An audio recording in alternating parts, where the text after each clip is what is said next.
नमस्कार दोस्तों, आप सभी का स्वागत है इस वीडियो में।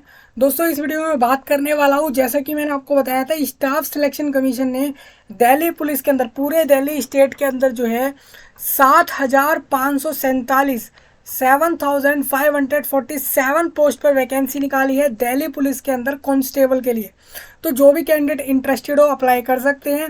मैं इस वीडियो में वही बता रहा हूँ कि कैसे अप्लाई करना है। रही बात इस जॉब से रिलेटेड फॉर्म भरने की और एलिजिबिलिटी और एक एक चीज़ इस जॉब से रिलेटेड, वो आप दूसरे वीडियो में जाकर देख सकते हैं। और एक और चीज़ है कि वन टाइम रजिस्ट्रेशन जो है, कैंडिडेट्स का ये डाउट है कि वन टाइम रजिस्ट्रेशन उन्हें नहीं आता है, रजिस्ट्रेशन नहीं आता है एसएससी का स्पेशली, तो वो जो है वीडियो में जाके चेक करें। मैंने वीडियो जो है प्रोवाइड कराई हुई है चैनल पे, उस पर जाके चेक करें कि आपको रजिस्ट्रेशन करना कैसे है। एसएससी पे वन टाइम रजिस्ट्रेशन ओटीआर वाला वो आप कर लेंगे। उसके बाद आपको फॉर्म कैसे भरना है वो यहाँ पे मैं कवर कर रहा हूँ कि कैसे आप फॉर्म अप्लाई करेंगे दिल्ली पुलिस कांस्टेबल के लिए। सबसे पहले देखिए, ये एसएससी की ऑफिशियल वेबसाइट है, ये आपका नोटिफिकेशन है और आपको ये नोटिफिकेशन मैंने प्रोवाइड करा रखा है। वहाँ से आप जाके इसको पूरा चेक करें। हम डायरेक्ट चल रहे हैं फॉर्म भरने के लिए, तो ये नोटिफिकेशन हो जाएगा आपका। हम डायरेक्ट, अब देखिए ये चीज़, ये पेज जो आ रहा है आपका, ये आपके में भी आ जाएगा। आपको करना पड़ेगा, अभी जैसे ये लॉग आउट करूँगा मैं, तो मैं अभी अपने लॉगिन से बाहर हो जाऊँगा। अभी मैंने लॉगिन करा हुआ है अपना रजिस्ट्रेशन आईडी और पासवर्ड डाल के, वो आप कर लेंगे सबसे पहले रजिस्ट्रेशन का प्रोसेस। उसके बाद जब फॉर्म भरने की बारी आएगी, तो फॉर्म भरते समय आप इस तरीके से जब देखेंगे, आपको दिखेगा जो भी नया नोटिफिकेशन होगा वो सबसे ऊपर दिखेगा। उसमें से जैसे हम देख रहे हैं यहाँ पे जो कांस्टेबल वाला है, इस पर हमें अप्लाई करना है, तो यहाँ पर हम अप्लाई वाले बटन पे क्लिक कर देंगे और हम अप्लाई करने के लिए आगे बढ़ जाएंगे। तो मैं यहाँ पे अप्लाई पे क्लिक कर रहा हूँ। अब देखिए यहाँ पे अप्लाई में आपको डालना क्या है, अपना नाम डालना है और फादर नेम, मदर नेम, ये कुछ डिटेल ऐसे होंगे जो आपके रजिस्ट्रेशन वाली आ जाएंगी, सेम वही डिटेल्स आ जाएंगी। अब मैं यहाँ पे आगे चलूँ तो यहाँ पे दिख रहा है मुझे whether departmental candidate of Delhi police. क्या आप दिल्ली पुलिस में किसी डिपार्टमेंट में काम करते हैं, ऐसे कैंडिडेट हैं या नहीं आप, वो आपको बताना है। मैं यहाँ नो कर रहा हूँ। वेदर सन और डॉटर ऑफ सर्विंग रिटायर्ड और डिसीड पर्सोनल या मल्टीटास्किंग स्टाफ। क्या आप एमटीएस के अंदर, दिल्ली पुलिस के अंदर काम कर चुके हैं, या आपका कोई सन या डॉटर जो है वो कर चुकी है काम, तो ऐसा आपको बता देना है। तो ये सब है, आप इस चीज़ को पढ़ेंगे अच्छे से। अगर आपके पास एप्लीकेबल हो तो आप यस करेंगे, नहीं तो नो कर देंगे। मैं यहाँ नो कर रहा हूँ। जो भी आपके ऊपर एप्लीकेबल होता हो, have you represented a state at the national level or the country at the international level in sports during। आपको बताना है कि क्या आपने जो है एक नेशनल, इंटरनेशनल या स्टेट लेवल पर गेम खेला है, स्पोर्ट्स खेला है। जो भी स्पोर्ट्स मेंशन थे नोटिफिकेशन के अंदर, वो बताने हैं। अब उसके बाद है if yes select the discipline of your sports, तो मैंने यहाँ नो कर दिया है। अब यहाँ पर आता है नेक्स्ट की प्रेफरेंस ऑफ एग्जामिनेशन सेंटर, कि आप कहाँ कहाँ एग्ज़ाम देना प्रेफर करेंगे, मतलब कि आपकी कहाँ कहाँ इच्छा है कि आप वहाँ एग्ज़ाम दें। तो यहाँ पे कैंडिडेट अपने आसपास ही चुनेगा, कि मतलब अपने, जैसे मान लीजिए कोई राजस्थान से अप्लाई कर रहा है, तो जॉब भले ही दिल्ली की है लेकिन वो एग्ज़ाम राजस्थान में भी दे सकता है। वो एग्ज़ाम जो है उत्तर प्रदेश, हरियाणा, चंडीगढ़, छत्तीसगढ़, अरुणाचल प्रदेश, आंध्र प्रदेश, मध्य प्रदेश, मेघालय, तेलंगाना, त्रिपुरा, मणिपुर और भी बहुत सारे स्टेट है, उनमें कहीं भी दे सकता है वो कैंडिडेट, जो भी आपको सेंटर की लिस्ट में दिख रहा है। लेकिन जॉब जो है वो दिल्ली में है, वो आप क्लियर कर लेना।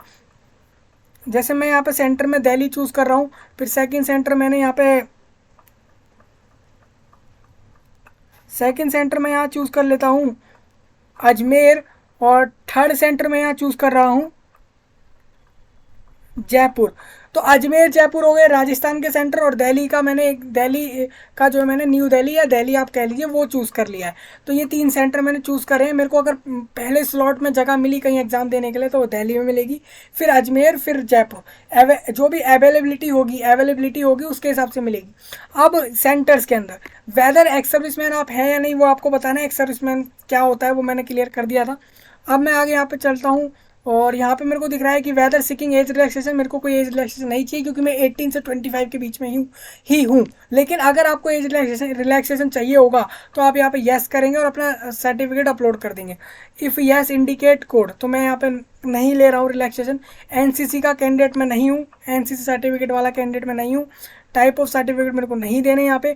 डू यू पोजेस डिग्री या पोस्ट ग्रेजुएशन डिप्लोमा, तो मैंने बोल दिया नहीं भाई, मेरे पास अभी ना डिग्री है ना मैं पोस्ट ग्रेजुएट हूँ। मैंने यहाँ पे नो कर दिया। आप यस करेंगे तो आपको वो सब बताना पड़ेगा कि पोस्ट ग्रेजुएशन आपने करी तो किस कोर्स में करी। अब आती है नेक्स्ट की हाईएस्ट क्वालिफिकेशन। तो हाईएस्ट क्वालिफिकेशन यहाँ पे बहुत सारी मिल रही हैं, तो मैं इनमें से कोई चूज़ नहीं कर रहा हूँ। सबसे पहले देखिए मैं यहाँ पे हाईएस्ट क्वालिफिकेशन में क्या रखूँगा, मैं यहाँ पे हाईएस्ट क्वालिफिकेशन में इंटरमीडिएट हो जाएगा 12th और मैट्रिकुलेशन हो जाएगा 10th। जैसे मैंने 10th करा, यहाँ पे 10th कर दिया है, लेकिन मैं यहाँ 12th दे रहा हूँ। 12th क्वालिफिकेशन में क्वालिफिकेशन वाइज 12th दे रहा हूँ। Detail of qualifying education qualification जैसे पूछी गई, जैसे कि 12th रहेगी, यहाँ पे 12th मैंने बता दी। अब आती है कि बोर्ड बताना है कौन सा बोर्ड था, तो मैं यहाँ पे CBSE कर रहा हूँ, central board of secondary education. कोई सा भी बोर्ड जो भी लिस्ट में दिख रहा हो वो आप सिलेक्ट कर लेंगे। आप अपना रोल नंबर दे देंगे यहाँ पे, जो भी आपका रोल नंबर रहा हो। फिर आप अपना सब्जेक्ट्स बताएंगे कि 12th में कौन कौन से सब्जेक्ट्स है जो आपने स्टडी करे।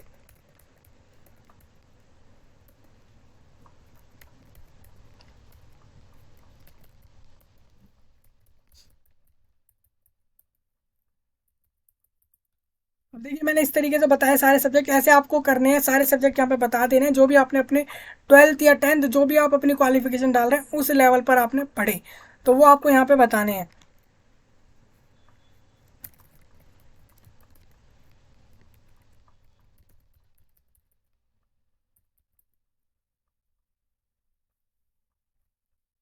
अब उसके बाद ईयर ऑफ पासिंग पूछा जाएगा आपसे, तो आपको बताना है कौन सी ईयर में आपने पास करा, वो आप यहाँ पे बताएंगे। फिर आपको अपने यहाँ पे परसेंटेज बतानी होगी, वो आप यहाँ पे बता देंगे, जो भी आपकी परसेंटेज होगी वो आप बता सकते हैं यहाँ पे। नेक्स्ट आ जाएगा यहाँ पे पोस्टल एड्रेस और बाकी सब आपके रजिस्ट्रेशन वाले डिटेल से आ जाएगा। उसके बाद यहाँ पे फ़ोटो अपलोड होगी, तो फ़ोटो में यहाँ पे चला जाऊँगा।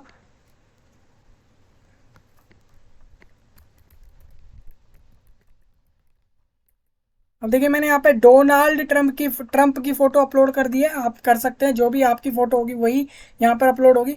अब नेक्स्ट यहाँ पे आता है सिग्नेचर, तो मैं यहाँ पे सिग्नेचर में इसको अपलोड कर दूंगा, सिग्नेचर को। इस तरीके से सिग्नेचर अपलोड हो जाएगा, साइज़ देख के अपलोड करना है। उसके बाद यहाँ पे आई एग्री पे क्लिक करना है।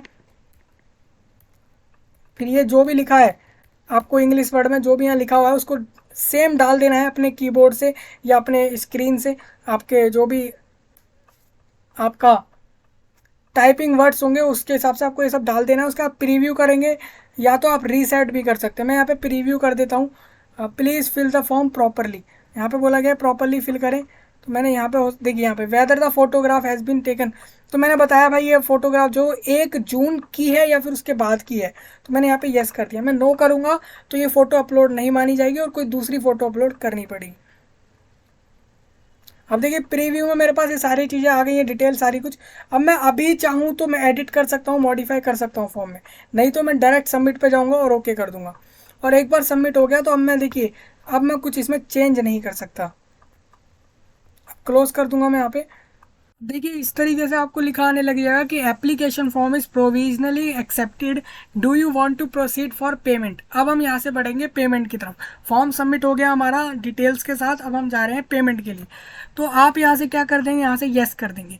तो अब मैं जा रहा हूँ पेमेंट के लिए। पेमेंट के लिए मेरे को 100 रुपीज़ पे करने हैं, क्योंकि मैं एक अनरिजर्व कैंडिडेट हूँ, अनरिजर्व कैटेगरी वाला कैंडिडेट हूँ। अगर मैं रिजर्वेशन वाली कैटेगरी में होता तो मुझे फॉर्म की फ़ीस नहीं पे करनी पड़ती। अब मैं यहाँ से सबमिट पे क्लिक कर दूंगा। अब नेक्स्ट स्क्रीन जो आपके सामने आएगी सबमिट के बाद, वो आएगी पेमेंट करने के लिए। बैंक के ऑप्शंस आपको मिल जाएंगे, जैसे कि आपका हो गया स्टेट बैंक का हो गया या फिर कोई दूसरे बैंक के debit card, credit card, net banking और बहुत सारे ऑप्शन वो आपको देखने को यहाँ पे मिलेंगे।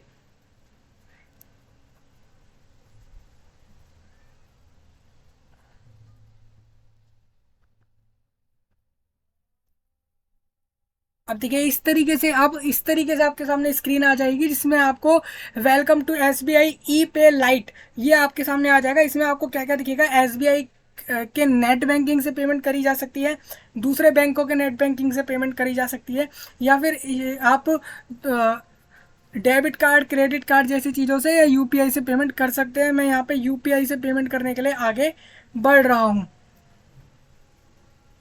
अब मेरे को यहाँ पे लिखा आ रहा है कि 100 रुपीज़ मेरे को पे करने हैं, और मेरे को यहाँ पे एक SSC न्यू रेफरल नंबर मिल गया है, एक URL आ गया है और ब्रांच का कोड आ गया है।